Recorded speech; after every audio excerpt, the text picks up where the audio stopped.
January 5, 1942, as triumphant cries of victory echoed through the streets of Tokyo, Admiral Isoroku Yamamoto directed the staff of the Imperial Combined Fleet to begin planning the second phase of operations in the Pacific War. His assessment of the situation, based on reports from the Philippines, Malaya and surrounding regions, suggested that within a few months, Japanese forces would dominate East Asia and other territories attacked in December. Yamamoto instructed his chief of staff Matome Ugaki to have the plans ready by mid-February. The rapid Japanese conquests across the Western Pacific astonished Tokyo's planners and sparked deep divisions within the imperial general staff. The fervent nationalists wanted to keep expanding while Japan was victorious no matter the distance. Another faction, represented by Yamamoto, had never been enthusiastic about war with the United States and Britain and feared for Japan's future. One reason Yamamoto stayed at sea aboard the flagship Yamato was that his friends on the staff feared he might be assassinated if he remained in Tokyo, due to his vocal opposition to an endless war. His views were well known among his peers. Ugaki, in his diary, noted Yamamoto's calls for far-sighted statesmanship following Japan's early triumphs, words Yamamoto often used when warning that Japan could not fight indefinitely against the Western powers and still hope to win. His criticism was aimed at political figures like Prince Kono, who seemed unsure what kind of war Japan should pursue in the Pacific. 3 months before Pearl Harbor, Yamamoto had met with his friend Ryoichi Sasakawa, head of the ultranationalist Kokusuikai organization, at the Imperial Navy Club in Shiba. Yamamoto warned that war was inevitable due to political decisions, saying Japan would initially have everything its own way, expanding rapidly like an octopus spreading its tentacles. Now, just a month into the war, that octopus had stretched to its limit. Yet Yamamoto cautioned that this early euphoria would fade. He believed that the best time for diplomacy would come when Singapore fell, a blow that would unsettle the British in India and make them more open to peace talks. Having served at the London naval conferences of 1930 and 1934, and as naval attaché in Washington from 1926 to 1928, Yamamoto understood both British and American resolve. He agreed that once war began, Japan must achieve a swift, decisive victory, but that such glory would last no more than 18 months. "We must reach a peace settlement by then," he told Sasakawa, urging him to spread the message among right-wing leaders. On January 5th, victory seemed near. The American battleships had been crippled at Pearl Harbor. The British battleships Repulse and Prince of Wales sunk off Malaya. Manila and Cavite captured, Hong Kong fallen, and Japanese troops were advancing toward the Dutch East Indies, New Ireland, Amboyna, and the Solomons. Still, Pearl Harbor had not achieved Yamamoto's full objective. The American aircraft carriers had escaped, remaining a dangerous threat. He wanted another spectacular blow, though Singapore was not expected to fall for several months. It did on February 15th. To secure the leverage he sought for negotiations, Yamamoto believed Japan must strike elsewhere. His suggestion of attacking the Soviet Union was rejected by the army, which was tied up in China and Southeast Asia. 3 alternative plans emerged. Yamamoto's favorite was a strike into the Indian Ocean, invade Ceylon, lure out the British Far Eastern Fleet, destroy it as at Pearl Harbor, and advance toward the Middle East to link with the Germans driving toward the Caucasus oil fields. This would secure Japan's vital oil supply. The army, however, dismissed the Middle Eastern idea. The Tokyo Naval General Staff then proposed invading Australia, eliminating it as an Allied base. After seizing the Solomons, Japan would take New Guinea, New Caledonia, Fiji, and Samoa. Some officials were already planning occupation systems for Australia and New Zealand. Yamamoto opposed this as too slow and not decisive enough to shock America. He knew the Pearl Harbor attack had enraged a people the Japanese had viewed as soft. Too soft, the army thought, to fight to the end. Even Singapore's fall would not stop them. Yamamoto wanted a victory grand enough to open the door to peace. In January, he ordered new plans drawn. 2 months later, officers carried to Tokyo the MI plan, calling for a decisive battle off Midway Island to annihilate the U.S. carrier fleet, and the AL plan, envisioning invasion through Alaska and possibly Hawaii, leading even to the U.S. West Coast. Such victories, he believed, could give Japan the upper hand in peace talks. The admirals in Tokyo argued bitterly. But Yamamoto prevailed. Forgotten amid these plans was the diplomatic value of Singapore's fall and the looming collapse of Bataan and Corregidor, events that might have met Yamamoto's aims. The reason lay in the shocking April raid by Lieutenant Colonel Jimmy Doolittle's B-25 bombers over Tokyo. The Doolittle raid convinced the Japanese that the Americans were just beginning their fight. When the Midway operation in June turned into catastrophe, there was no time for blame. The Army was not even told the full truth. The loss of 4 fleet carriers was kept secret among top naval leaders. While Yamamoto was occupied at Midway, Tokyo's naval general staff shifted focus southward to cut off Australia. Japan had taken Rabaul on January 23rd and launched continuous air raids on nearby islands and New Guinea. The Australians, communicating their fears to General Douglas MacArthur after his March arrival, warned that New Guinea would soon be attacked. If the Japanese succeeded, northern Australia would be vulnerable. In February, Japan had bombed Darwin. By March, they had invaded Salamaua, accelerating their advance. In May, just before Midway, Japan sent forces toward Port Moresby but was repelled by fierce American and Australian resistance in the Coral Sea battle. They seized Tulagi in the Solomons and built a seaplane base there. The Coral Sea battle convinced planners in Washington and Australia that Japan intended a southern offensive.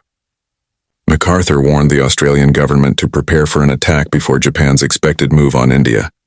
He urgently cabled General Marshall for 2 carriers and 1,000 planes, but in Washington that May, Admiral Ernest J. King, Chief of Naval Operations, had other priorities. Marshall asked for 2 carriers and 1,000 planes, but in Washington, Admiral Ernest J. King, Chief of Naval Operations, told General Marshall that until the end of June, he would have only 2 operational carriers in the entire Pacific. On the eve of Midway, the Japanese had 10. Pacific Fleet Commander Chester W. Nimitz had already warned of the major move he expected the Japanese to make, which proved to be the Midway operation. While Midway unfolded, the Japanese were establishing forces in the New Guinea Solomons area. Major General Tomitaro Hori landed the South Seas Force at Salamaua. Naval troops occupied Tulagi and began constructing an airbase there. Independently of Admiral Yamamoto, the Imperial General Staff had planned the Port Moresby operation, and Lieutenant General Harukichi Hyakutake was ordered to push on toward New Caledonia, Fiji, and Samoa and to be ready to resume the advance against Port Moresby by July, after Midway, when Admiral Yamamoto could be expected to return with his combined fleet. That large carrier force was expected to support the new move. In spite of the defeat at Midway, which was reported as a victory to forces in the field, Imperial General Headquarters did not change its plans. A few days after Midway, the Australians informed General MacArthur that the Japanese were poised to move. In light of the supposed Midway victory, MacArthur proposed that the Allies launch a preemptive attack in the New Britain, New Ireland area, and then assault Rabaul, the main Japanese naval and air base in the region, using the 2 carriers, the 1,000 planes, and an amphibious division. MacArthur expected this would push the Japanese back to Tufi by June 12.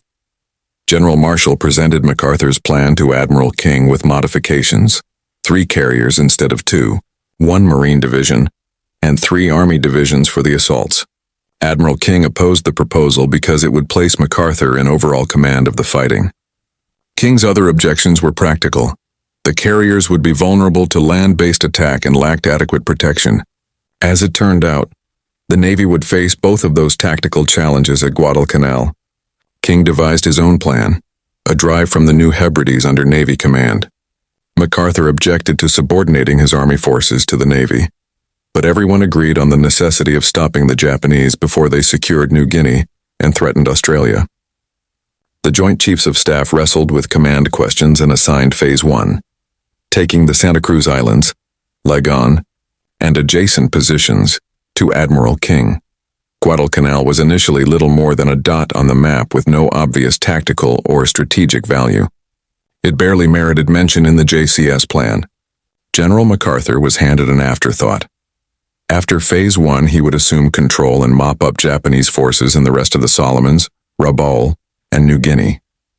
King prevailed because the Joint Chiefs recognized he had already planned a defensive line down the Pacific to protect Australia, and that his approach required relatively fewer forces than MacArthur's scheme, which envisioned thousands of troops. Troops were training in New Caledonia, and King had persuaded General Arnold to send several U.S. Army Air Force squadrons there. He reinforced Samoa and Espiritu Santo in the New Hebrides and planned a base in Tonga. Admiral Wilson Brown, whose indecisiveness during the Wake Island crisis had irritated King, was reassigned to a newly established amphibious training command in San Diego. He and Marine Major General Holland Smith were ordered to develop new techniques for island warfare. Rear Admiral Richmond K. Turner, King's chief plans officer, argued that the first priority must be to hold the line in the South Pacific while training amphibious forces. The second stage would be a combined offensive by the United States, Australia, and New Zealand through the Solomon Islands to the Bismarck Archipelago and the Admiralty Islands. The third stage would seize the Caroline and Marshall Islands, and the fourth would push the Allies toward either the Dutch East Indies or the Philippines. King approved the plan. It matched his own vision. He arranged to bring Vice Admiral Robert L. Gormley, then serving as a naval observer in London, to command the South Pacific. King detached Rear Admiral Turner from the Plans Division and told him to prepare to assume command of the amphibious operations. All this was set in motion even before the Japanese assault on Port Moresby and Tulagi. Vice Admiral Gormley left Washington on May 1st. He was to take command of the South Pacific Force on June 19th, but first he had to stop at Pearl Harbor to report to Admiral Nimitz, who would be his direct superior. By the time Gormley reached Pearl Harbor, the Japanese offensive had already begun in the South Pacific. On May 22nd, an Army plane sighted a Japanese photo reconnaissance aircraft over Guadalcanal. Army intelligence suggested the Japanese were preparing an airfield there. On June 25th, intelligence reported that the island's central grass had been burned off and tents had been erected, and a wharf was under construction at Lunga. 6 days later, an Australian coast watcher on Guadalcanal reported that airfield construction was awaiting arrival of Japanese construction units. He even identified the 11th and 13th Pioneer Forces, equivalent to American CB units. This information was confirmed by a radio interception by Nimitz's intelligence officers at Pearl Harbor. The Pacific Fleet's Radio Intelligence Group, which had broken parts of the Japanese naval code, intercepted a message stating that the 11th and 13th Pioneer Forces would arrive on July 4th, and Fleet Intelligence connected the dots. Admiral Turner happened to be visiting Pearl Harbor that day on his way to prepare for an amphibious landing somewhere in the South Pacific. When Admiral Nimitz received the radio intelligence report, Turner realized the destination could be only the Solomons. Within 2 weeks, Turner was in Wellington, where he boarded his flagship, the USS Macaulay, the former Graceline passenger ship Santa Barbara. His task was to train an entire amphibious task force in 1 month. As Turner began moving ships and men, Admiral Gormley traveled to Melbourne to confer with General MacArthur.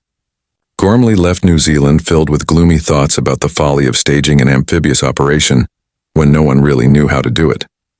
MacArthur, who had his own reasons to distrust the plan, agreed. They also concurred that with the planes available, they could not guarantee sufficient air cover for the landings. This meeting took place on July 18th. The landings were scheduled for 3 weeks later. Gormley sent a dispatch to Washington recommending the operation be deferred, but King was displeased. He had warned his new commander that the assignment was difficult and that adequate tools might not be available until the fall. The response from Washington was no. The invasion would proceed as planned. Gormley departed Washington convinced the United States was not ready for offensive action in the South Pacific. His gloom deepened as he failed to secure carrier-based squadrons and other units for New Zealand. From the outset, the Guadalcanal invasion plan suffered intelligence failures. All concerned commands knew an operation was likely, especially after July 10th when Admiral Nimitz sent Gormley his operations orders. The major Japanese air base was at Rabaul. Planes from those fields could stop at Guadalcanal to refuel and then bomb Australia. There was no doubt they could strike a grievous blow at the Allied buildup. Yet on July 10th, the Allied intelligence report reaching King contained only a casual remark about airfield construction on Guadalcanal, and a few days later a report mislocated the field on the wrong side of the island. By the end of July, the Japanese had completed the airfield, and back at Combined Fleet Headquarters, Admiral Yamamoto ordered that the first staged mission would depart Rabaul on August 14th. As commander of the overall U.S. operation, Admiral Gormley desperately sought more help to build advanced bases and bring in aircraft. But everywhere he turned, he learned the truth of Admiral King's warning. Proper tools would not be forthcoming. Supplies for the invasion forces, for example, were loaded hodgepodge aboard transports at Oakland. There were plenty of docks, so the ships could have been unloaded and reloaded with supplies in the order they were to be used. Instead, the ships were packed chaotically. The orders were sent to Numa, which had no such facilities, and Admiral King had at least a general idea of the difficulties, but there was no time for delay. King knew better than any of his subordinates the absolute necessity of stopping the Japanese before they reached Australia. The timetable remained. By late July, the rush was on, and 177,000 Marines were moving by troop ship from California, Pearl Harbor, Numa, and Samoa. Admiral Gormley was too busy to hold a conference of his commanders, but on July 28th, Admiral Frank Jack Fletcher, who was supposed to be in tactical command, called a meeting aboard his flagship, the carrier Saratoga, for the first time. The tactical unit commanders met to talk about the invasion. Admiral Fletcher was to protect the invasion with his task force. Admiral Turner was to deliver the troops of Marine General Alexander Vandegrift. Once the Marines had taken the island, garrison troops would be brought in, but so hastily was this operation called that no provision had been made for any troops to be held in reserve. There were no more men available in the South Pacific. The meeting on the Saratoga was not a happy one. Fletcher began by announcing that he would protect the landings at Guadalcanal for only 2 days. He insisted, and Gormley's staff members at the meeting concurred that the carriers must not be risked. Fletcher was gun-shy and believed the whole operation was cockeyed, hasty, and doomed. Admiral Turner, who had a better idea of the global military picture than any other man in the cabin that day, chided his superior. There was no point in that sort of argument, he said. The decision had been made to risk all. It was their job to carry out orders. Fletcher ought to have known that after Coral Sea. Admiral King had been so displeased with Fletcher's constant avoidance of action that he had insisted Admiral Nimitz ascertain the condition of Fletcher's fighting spirit. Nimitz, a kindly man who liked Fletcher, had given the carrier commander a pep talk. Then when the Battle of Midway was won, Fletcher, who was in command there, could hardly be faulted. But on the eve of the first American offensive operation, to warn the troops and men of the support ships that he was going to desert them in 48 hours, was a most inauspicious beginning. The rehearsal for the Guadalcanal invasion was staged on July 28th and lasted 3 days. The scene was Kororo Island near Fiji. Only a third of the assigned troops managed to get ashore, and when they did, they didn't know what to do. General Vandegrift regarded the mock-up as a complete bust, but there was no time even to second guess. On July 31st, the Marines were back aboard the transports heading for Guadalcanal. On the afternoon of August 6th, as the task force of 75 ships neared the Solomons, Admiral Fletcher nervously broke away with his carriers. He would have his planes over the landing force as promised, but the 26 ships of the carrier group were being taken as far from harm's way as possible. If American intelligence was so faulty as to permit the Japanese buildup of the airfield at Guadalcanal, Japanese intelligence was faultier. For as the United States invasion fleet massed in the South Pacific, the Japanese had no inkling of a forthcoming attack. In July 1942, the Japanese army was preoccupied with trying to capture New Guinea as a staging point for its operations against Australia and New Zealand. Major General Tomitaro Hori's South Seas Force landed 2,000 troops near Buna. After capturing Buna, the Japanese planned to construct airfields there as a prelude to a new attack on Port Moresby. So in July, Japanese air power was concentrated against Port Moresby. Bombers and fighters swept over the piers and airfields nearly every day after the Japanese landings. The Japanese air forces were also called on to support the beachhead, and in the early days of August, their attention was fixed on the new drive. The combined Australian and American air forces responded with raids on the Japanese air bases at Lae. During these preparations, Admiral Yamamoto's flagship Yamato was anchored at Hashirajima in Japanese waters. In a leisurely fashion, he was preparing for the forthcoming air operations over Australia, and he would see then what action was to be taken next. In preparation on August 3rd, The naval air groups stationed at Leh were brought back to Rabaul to be ready for the Guadalcanal operations that would begin the following week. During the first week of August, the South Pacific skies were cloudy and only a handful of Japanese search planes took to the skies. None of them found the American armada steaming toward Guadalcanal. The Japanese airmen flying out of Rabaul were surprised to encounter American carrier aircraft in the skies around Buin. They had been told that the United States carriers were destroyed at Midway. The pilots assumed that the carriers were operating with Australian forces that had marched across the Owen Stanley Mountains. Actually, they were training for the Guadalcanal invasion. No one in the Imperial High Command or in the field suspected a forthcoming invasion. After their 8 months of continuous victories, it was hard for the Japanese to believe that the Allies could launch a seaborne invasion. Had the idea been suggested, they would have agreed with General MacArthur and Admiral Gormley that such an invasion had almost no chance of success. So, as the American Expeditionary Force moved toward Guadalcanal, it enjoyed the element of surprise. On August 4th and 5, the 75 ships steamed on under an overcast sky, and on August 6th, the fleet moved through rain squalls almost all day long. But as dawn rose on the morning of August 7th, the sky cleared, which meant the carrier planes would have good visibility for their attacks. The fleet went to general quarters at 5:30, and at 6, the carriers launched their first strike. The planes from the Wasp, Saratoga, and Enterprise were assigned targets on Guadalcanal Island, Tulagi, Gavutu, and Tanambago. The Japanese had established a seaplane base on Gavutu and Tanambago, which were connected by a causeway.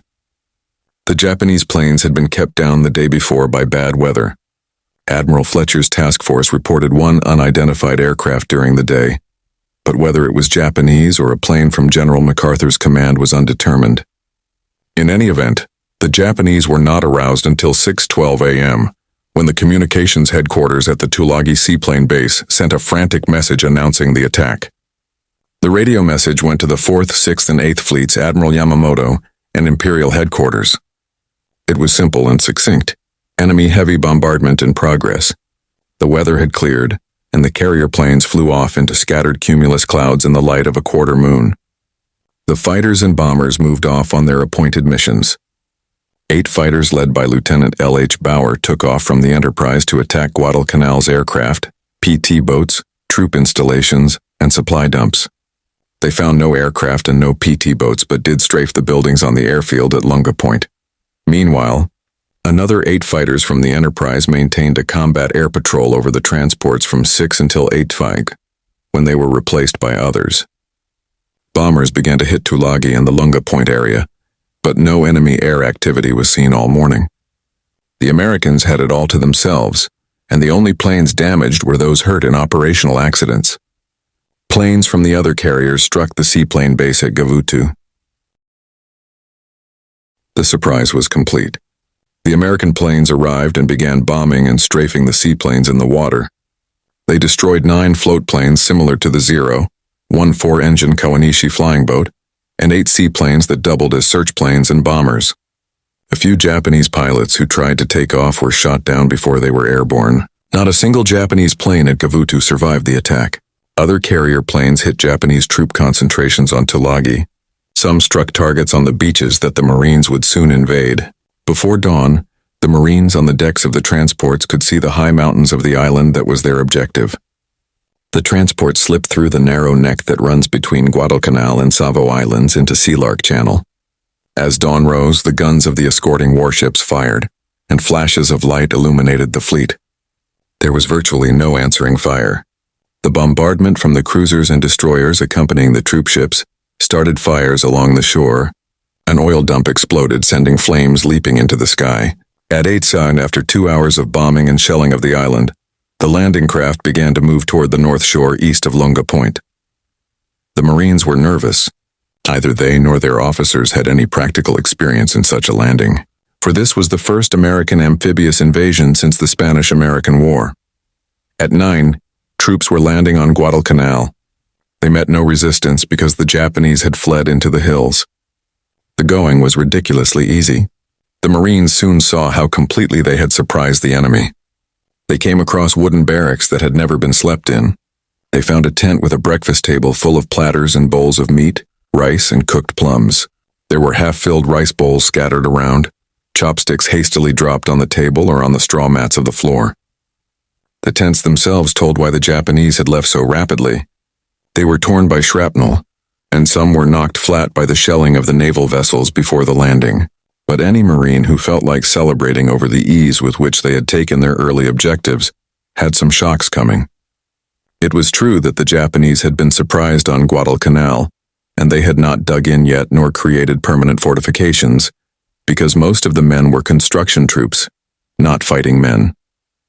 But over on Tulagi, Lieutenant Colonel Merritt Edson's 1st Marine Raider Battalion and the 5th Battalion of the 2nd Marines had encountered stout resistance. About 250 Japanese were located on this island. The Japanese were troops of the Yokohama Air Base Detachment under Captain Hasek Miyazaki. They were experienced and dedicated fighters. Edson's 1st Raiders were the toughest American troops in the Pacific. They were all volunteers chosen from the ranks of a force known for its fighting qualities. The Raider concept had come from Lieutenant Colonel Evans Carlson's recommendation for creation of a commando force, and Carlson's experience had included a service tour of several months with the Chinese Communist 8th Route Army in its guerrilla struggles against the Japanese in North China. Edson's Raiders had trained for many months under Spartan conditions, and when they came to Guadalcanal, they already had a powerful reputation. As it turned out, they would need every trick they had learned and would learn some new ones. This invasion was the first contact between highly trained American troops and seasoned Japanese veterans since the war had begun in December. The Japanese had a reputation even more fearsome than that of the Raider battalions, gained through the phenomenally rapid march of their forces through the Philippines, Malaya, and the East Indies. For months, Tokyo had crowed over its victories, and half the world had come to believe the Japanese were invincible, a reputation the Imperial High Command was pleased to encourage. Tulagi then was in a sense the first testing ground. Edson's troops landed at 8:15 a.m. on the northwestern part of the island, and at the beginning the going did not seem much harder than it was on Guadalcanal. They encountered some resistance from a few outposts. The northwest part of Tulagi was covered with thick jungle, small trees, vines, and bougainvillea with its beautiful leaves and sharp thorns. At first, the terrain seemed to be the worst obstacle. Edson lost only one man, and that one to a sniper as the Marines hit the beach. Edson planned to move inland to a ridge that ran the length of the island, and then work along the top of that ridge, clearing the slopes as they moved south. But the terrain was so difficult that it took 3 hours for the men to chop their way along 1.5 miles of rising ground. Having reached the ridgeline, the Marines moved ahead, came out of the jungle, and ran straight into the central Japanese defenses built on the hillside. The Japanese had constructed dugouts and rock embrasures and had placed their machine guns carefully to create interlocking fields of fire. The Japanese defense was based on keeping the enemy below them, but the Marines found that by crawling up the cliffs, they could drop charges of dynamite and grenades into the dugouts, and that was the method they had to use to advance. Once a dugout was blown, it still was not safe. In one hole, the Americans killed 17 Japanese with dynamite charges. One Marine spotted a radio inside and went in to retrieve it. There were still 2 Japanese soldiers alive, and they shot him and another man who came after him before they were killed. One section of Marines took on this defense position in the center of the island, while the center and left flank of Edson's force pushed down the ridge. But even along the ridgeline, the going was not easy. One company suffered 15% casualties that first afternoon. The frontal resistance was stiff, but with the Japanese, frontal resistance was only half the battle. Snipers seemed to be everywhere, tied in trees, in the tops of buildings, behind rocks. A favorite tactic of the snipers was to let the forward element of a Marine unit pass, and then begin shooting at the men from behind. This move almost always meant death for the sniper, but usually not before he had caused several casualties. And one thing the first raiders learned that day was that the small .25 caliber Japanese rifle and machine gun slug were more apt to wound than to kill, which from the Japanese point of view was satisfactory, since it took additional troops and resources to care for the wounded. During the afternoon, the raiders drove along the ridge until they ran into a 3-sided ravine, whose floor was an old British cricket field. The Japanese had dug into the ravine walls and established the fields of fire that would become so familiar in later months. As the Marines moved up, they ran into crossfire, And Edson stopped because darkness was coming and this was no time to be probing unknown dangers. That night, the Marines on Tulagi had another new experience. The Japanese, knowing they were outnumbered with no chance of survival, staged one of the desperate counterattacks for which they were famous. Would become infamous. They waited until the Marine perimeter was quiet. Then at 10:30 a.m. they broke through between two companies and surrounded one of them. The Marines fought in their foxholes and in the open, using rifles, machine guns, grenades, and knives. The Japanese came along the ridge toward Colonel Edson's command post and reached a point just 50 yards from him. Finally, the Marines overpowered the Japanese and threw them back, but not before one company had lost half its non-commissioned officers. The next day, August 8th, more troops were landed on Tulagi until there were 7,500 on that side of Sealark Channel. Edson's raiders and the men of the 5th Battalion of the 2nd Marines began moving again toward the southeastern end of the island. One by one, they attacked the dug-in machine gun positions on the steep sides of the old cricket ground. From one cave, they removed 35 dead Japanese, some already rotting, some freshly killed in the final defense of their position. From this, the Americans correctly concluded that the Japanese tactic was to hold a position to the last man, unless ordered to retreat. Proof of the discipline of the Imperial forces. Those who surrendered on Guadalcanal were mostly laborers, not combat troops. The raiders that second day encountered many examples of this new spirit. In one dugout, they trapped 3 Japanese officers who had only one loaded pistol left. As the Marines prepared to storm in, they heard 3 shots. Inside lay 3 dead officers, the pistol empty. One had shot his comrades and himself rather than be captured. This suicidal resolve shocked the Marines. It was hard for Americans to comprehend why wounded or cornered men, knowing they faced impossible odds, would choose death instead of surrender. But after a few Japanese pretended to surrender only to detonate grenades or stab their captors, the Marines stopped trying to take prisoners. Tulagi was secured on the second day, though scattered snipers continued to harass them for days until the last one was killed. The ferocity of the fighting could be seen in the actions of Gunnery Sergeant Angus Goss. Advancing on a cave near the cricket field, he lobbed grenades inside, but each time, the Japanese threw them back. Frustrated and wounded by a splinter from a dynamite charge he had set, Goss stormed the cave with his submachine gun, killing 4 Japanese inside and finding 8 more dead. The battles on Gavutu and Tanambogo were even worse. The landings there came mid-morning with few troops expected to meet resistance, but the Japanese, defending their seaplane base, were well dug in and heavily armed. The 1st Marines ashore met light fire, but by the time the second wave landed, the defenders had recovered and opened up with devastating intensity. The 3rd wave came under fire before even reaching shore, suffering heavy casualties. The 2 small islands, though under 150 feet high, gave the Japanese commanding views, and their machine gun nests on the slopes poured down relentless fire. Like Tulagi, every position had to be taken by assault. No Japanese retreated. The fighting on Tanambogo was savage. In the first waves, tanks were landed, but the Japanese swarmed them with crowbars, grenades, and flaming rags. One tank commander killed 23 Japanese before being bayoneted inside his turret. Moments later, his tank was set ablaze. By mid-afternoon, reinforcements were called from Florida Island where no enemy was found. Though Gavutu was taken, the Marines could not secure the narrow causeway linking it to Tanambogo. Reinforcements were ordered in at dusk after a 5-minute naval bombardment, but a shell accidentally struck a fuel dump, lighting the beach like daylight. The silhouetted Marines were easy targets for Japanese gunners on the hills.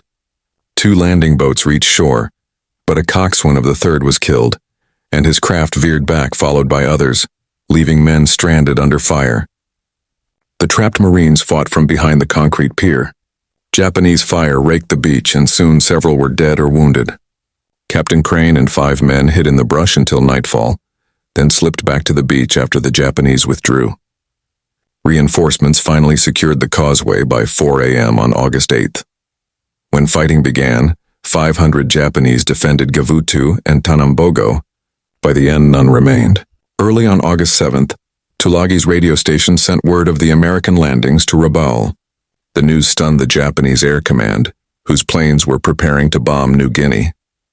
All missions were canceled, and every available bomber was ordered to strike the American invasion fleet. Before they could take off, a message came that Tulagi's flying boats had been wiped out, and soon after, radio contact was lost, confirming the base was overrun. At 8:30 a.m., 27 twin-engine Betty bombers, loaded with bombs instead of torpedoes, departed Rabaul with 18 Zero fighters escorting them. Over Bougainville and down the coast, they were sighted just after 1 p.m. by 4 Enterprise fighters flying at 18,000 feet. The Wildcats dived, and Lieutenant VPDs shot down 1 bomber, damaging 4 more before the Zeros engaged. 1 Wildcat was lost and Deese's own aircraft was riddled, but managed an emergency landing on the Wasp. Lieutenant Gay Firebaugh led 6 more Wildcats into combat near Santa Isabel, where they were jumped by 10 Zeros. 3 were immediately shot down. The remaining 3 attacked bombers, downing 1 before diving into clouds to escape. 10 Zeros pursued, attacking in pairs, never losing sight of their wingmen. Firebaugh and 2 others, Stevenson and Warden, were shot down. Warden was later rescued. Stevenson was never found. Elsewhere, 6 Wildcats of Flight 323 shot down 4 bombers off Lunga Point. By 2:30 p.m., the Japanese bombers and fighters reached Guadalcanal. Coast watchers like Planter Paul Mason on Bougainville had radioed warnings hours earlier, giving the invasion fleet time to prepare. Onboard ships like HMS Canberra, sailors joked grimly. Lunch was served early before the attack. At noon, the Betty bombers arrived right on schedule. The U.S. ship's guns and carrier fighters were ready. For the first time in the South Pacific, Japan felt the sting of an organized American counterattack. Of 24 bombers, 23 were shot down. Only the destroyer Mugford was damaged by a single bomb. But against the Zeros, the Americans fared worse. Japan's top ace Saburo Sakai was among those flying escort. The Zeros tore into the Wildcats, whose pilots dived and scattered, avoiding turning fights where the Zero excelled. Sakai shot down 1 Wildcat and an SBD dive bomber, before being wounded by gunners aboard another plane. Bleeding and half-blind, he still managed to fly 560 miles back to Rabaul and land safely. The Japanese still held the advantage in aircraft performance, but the Americans were quickly learning to exploit their weaknesses. Control of the air would now be fiercely contested. At this stage, the U.S. carriers' proximity gave them a temporary edge, but Japan's numbers at Rabaul remained overwhelming. The Wildcats were slower and less agile, but their armor saved many pilots who would otherwise have died. Despite their losses, the Americans had proven that Japan's air superiority could be challenged, and from that day, the long struggle for control of the Pacific skies had truly begun. Nakajima, the leader of the fighter squadron, had resisted demands by higher authority that all Zeros available be sent into the fight and had dispatched only his most experienced flyers. He was soon to be sending others, and the losses grew more serious largely because of the vast distances to be traversed. By nightfall of the first day, the United States invasion seemed secure. The American troops had moved up near the airfield and had not encountered any substantial resistance. 1 prisoner was captured, and he indicated that there were only about 600 combat troops on the island and 1,400 laborers, and that they had fled to the opposite side. Admiral Turner had moved 11,000 Marines ashore, and vast piles of ammunition, food, and other supplies crowded the beaches. General Vandergrift had noticed that the beach force was unable to assimilate the supplies, but fearing that the carriers would soon move out, he was glad to see the supplies still coming in. He did establish a second beachhead, but it was soon crowded as badly as the first. At 8:40 a.m. on the morning of August 8th, Coast Watcher Jack Red at Bua Passage spotted 45 Japanese dive bombers that had taken off from Kavieng. 30 minutes later, Pearl Harbor repeated the broadcast to the ships. The carrier planes attacked and destroyed many of the enemy bombers, but on this day the United States ships did not escape unscathed. A blazing bomber dived into the deck of the transport George F. Elliott and set it afire. 1 dive bomber sent a torpedo into the destroyer Jarvis, putting it out of action. That morning, the planes of the Enterprise and the other carriers took off on their missions and found the skies clear. They strafed and bombed troop concentrations along the Tanaru River, and they worked over the airfield again. At about 10 Gai, 3 fighters from the Enterprise discovered a group of Japanese torpedo bombers coming in low over the surface of the water to attack the transports. The Americans jumped them. Machinist Runen shot down 1 bomber and 1 fighter, Ensign VHH Rouse shot down 2 twin-engine torpedo bombers, and Ensign J.D. Shoemaker shot down another. That was the end of the air activity for the day. At nightfall, the Enterprise's Fighting Six counted its losses, 6 pilots shot down by Zeros. The Japanese Zero fighters still had the edge in experience in aircraft, but the American pilots were already beginning to learn tricks of the trade. The commander of the Enterprise Air Group concluded that the Zero had 2 major weaknesses: limited firepower and inability to withstand punishment. Because of the Zero's superior rate of climb, maneuverability, and fuel capacity, the F-4F pilots were warned to stick close together, and when attacked, each 2-plane element should set up a scissors movement, constantly turning toward each other. Thus, the pair of F-4Fs could concentrate their superior firepower on the enemy, while they knew their own planes could absorb an enormous amount of punishment. On the ground, the Marines fought fierce Japanese opposition on Tulagi, Gavutu, and Tanambogo. On Tulagi, they suffered 90 casualties but took control of the island by the end of the second day. The Japanese garrison of 250 men fought to the end. 200 men were killed, 3 surrendered, and the rest swam the strait to Florida Island to continue fighting. On Gavutu and Tanambogo, the Marines suffered 250 casualties. The 500-man Japanese garrison was wiped out to the last man.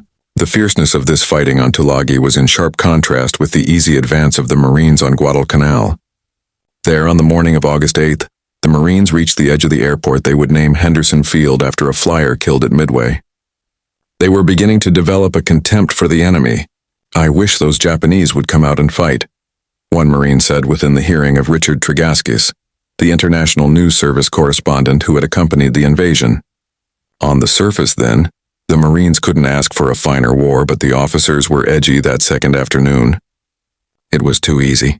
At sea, the Americans apparently had no opposition either. A few Japanese patrol craft and tenders and 1 or 2 transports had been caught off the shore, and they had been destroyed in the first hours of the invasion by shelling and bombing. Only in the air were the Japanese giving the Americans pause.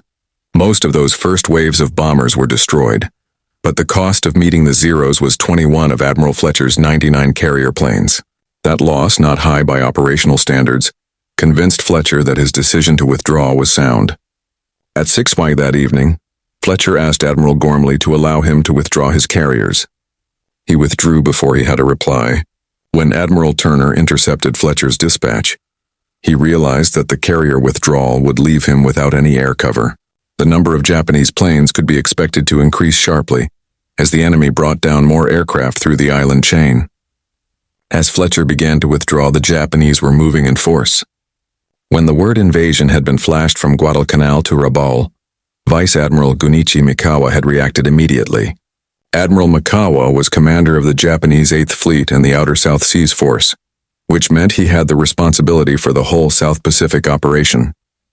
His first move was to load 6 small transports with troops and dispatch them with destroyer escort to reinforce the 2,000-man Guadalcanal garrison.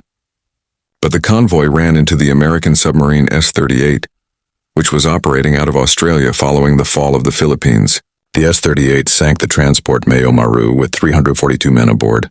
The sinking, coupled with reports of the enormous American invasion flotilla, persuaded the admiral that it was too dangerous at the moment to try to reinforce the garrison, and he called back the other 5 transports.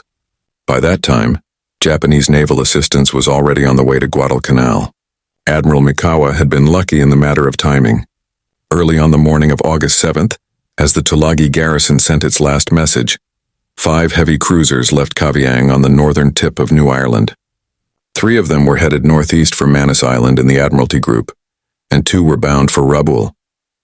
Admiral Mikawa soon ordered all 5 cruisers to hasten to Rabaul.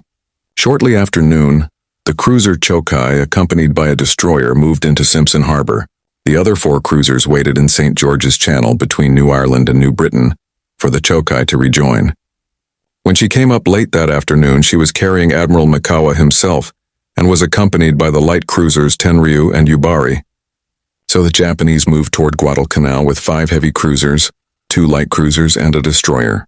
As they sped south, Admiral Mikawa composed his battle plan. By cutting speed, they could delay their arrival until after midnight on August 8th, and make a surprise night attack on the American forces at the beachhead. The admiral knew that the Americans had several carriers in the area, while he had none.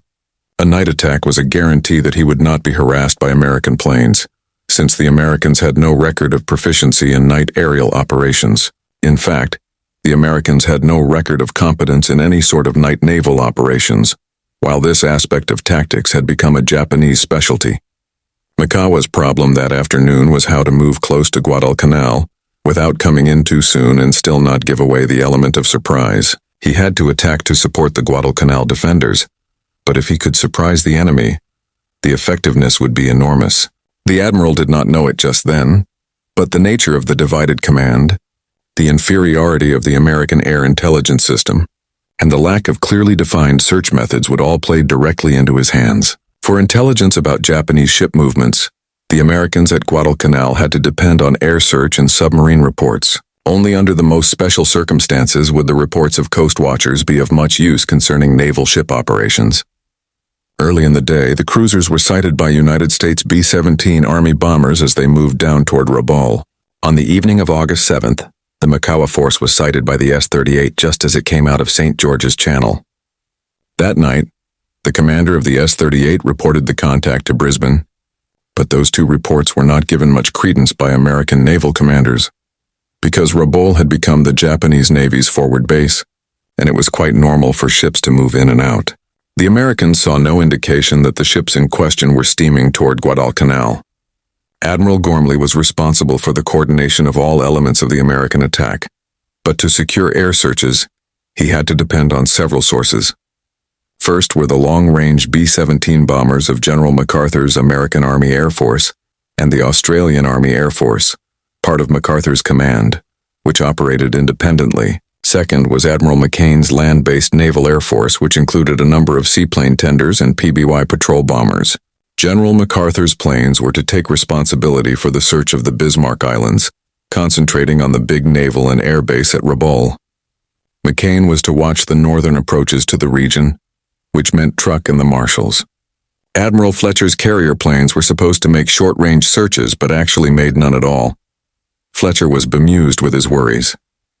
Admiral Turner had looked at his charts and seen that the Japanese had a marvelous approach to the island of Guadalcanal along the west coast of Banica, straight down between Choiseul Island and Vella La Vella, past Columbangara, between New Georgia and Santa Isabel, and then between Florida ISL